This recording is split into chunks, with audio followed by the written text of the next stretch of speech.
Hey everyone, welcome to 996 Howl. For the uninitiated, this is an unedited YouTube vlog discussing everything Arizona Coyotes and a great bounce back game for the Coyotes.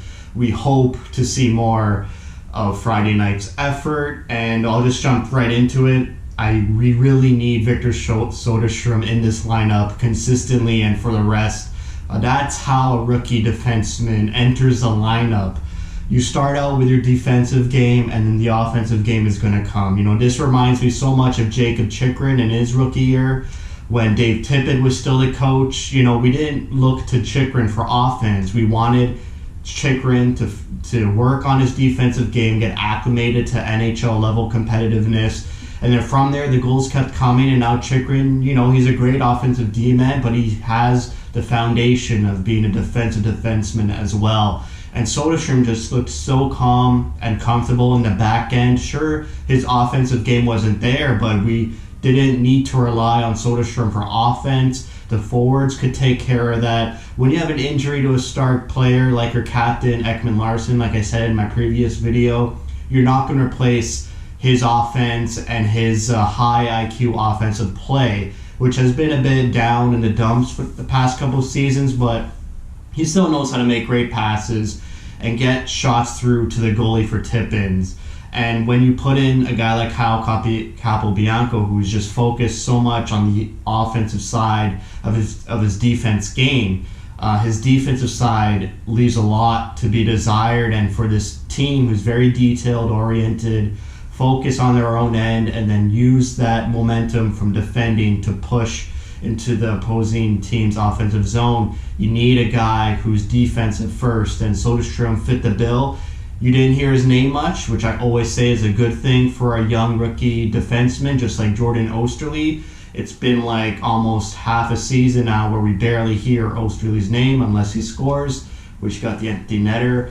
But Oesterle is now a comfortable defensive defenseman. We don't get nervous when he's on the ice. He could play on the penalty kill now. You don't even think about him when he's on the ice in the defensive zone. And when he first came to Arizona, you know, we were shaky. We were nervous. He was making mistakes. He was getting scratched in favor of Ilya Lyubushkin. So that's going to be the same tale for Victor Soderstrom. They all can't be Quentin Hughes or Thomas Chabot, where they immediately come into the NHL and score so much, put up so many points, have great offensive IQ. Soderstrom's got to work on his defensive game first, and I thought it was pretty good. He saved a goal, a huge goal that would have mattered late in the third period. So good for him. I really liked his game. Moving on, Connor Garland and Nick Schmaltz just have so much confidence now. They're scoring some really high-end goals and timely goals. And Drake Caggiula, I was a bit hard on him last game, but I feel like the whole team had a bad game on Wednesday. But Drake Caggiula made some great passes, got 2 assists, and he fits well in that line. He's fast, he could distribute the puck, he's hard on the boards, good on the forecheck, and that's what Schmaltz and Garland need. Well, not Garland, he's pretty good at it, but just find the open man in Schmaltz, and Schmaltz has a skill to put the pucks in the net, and he scored a beauty, Schmaltz did. So he's gained his confidence. I knew early on I needed him to score to get his confidence, and now he's got 3 goals in 3 games. So he's going to keep pushing, and that's only going to make Keller jealous and want to score. That internal competitiveness is great. Some lineup changes. Hayden is now centering a line with Keller and Kessel, which they had their own looks. Keller had a breakaway and a partial breakaway, but they'll get their time too. I like Hayden as a second centerman, and I always was pushing to have Hayden as second line center since the offseason. So now hopefully he produces, and he looks comfortable, looks good.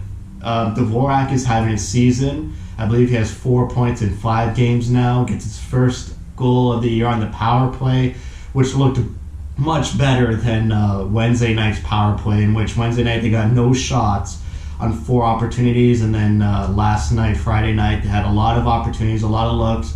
Still need some work. Their penalty kill was pretty good.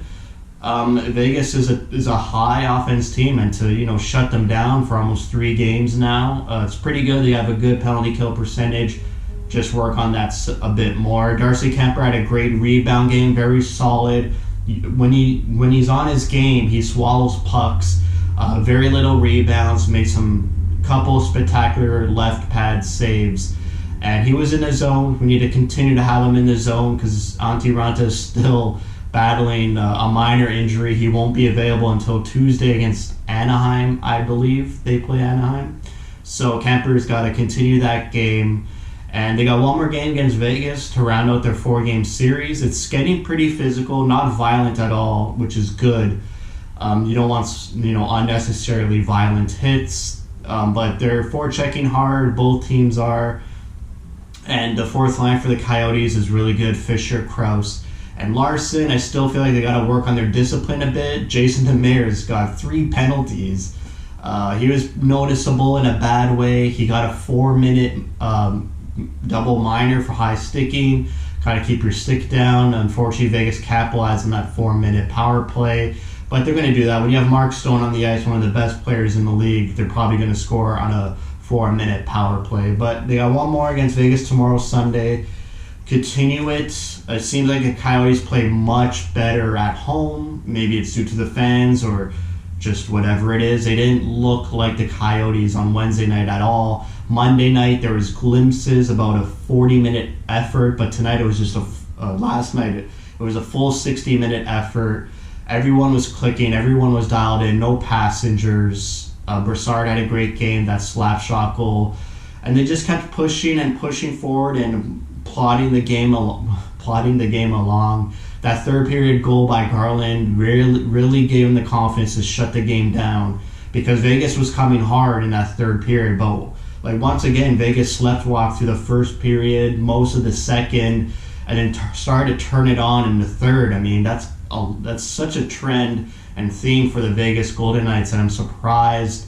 3 games now, it's kind of the same story. I think the Coyotes played a much better game Friday night than Monday night, but they're a bit similar. I think the only difference was they didn't shell and turtle too hard in the third period, and Vegas didn't have that potluck like they did on Monday night. Wednesday night was just a wash for the Coyotes, a bad, horrible game that they had to flush down. But they gotta know what works. They gotta stick to their system. They got a bad game early in the season, so they can use that as an example. Maybe in future games on the bench, talk it, and the players could be like, hey, these are the same trends we're noticing on that second game against Vegas. We got to turn the boat around fast. Maybe take a timeout here or there. But the players need to know that when they play the certain style, this fast, hard on the forecheck, getting shots to the net, playing with offensive zone time and offensive confidence, the majority of the time they will win. And when they score 3 or more goals last season, they won 30 out of 37 times of doing that. So they know that all they got to do is get those 3 goals. They could stick to their defensive system and rely on that, and they'll win games. So hopefully the Coyotes continue their play Friday night into Sunday afternoon, and then that's it for Vegas. And if they could close out the series 2-2, we'll take that every day.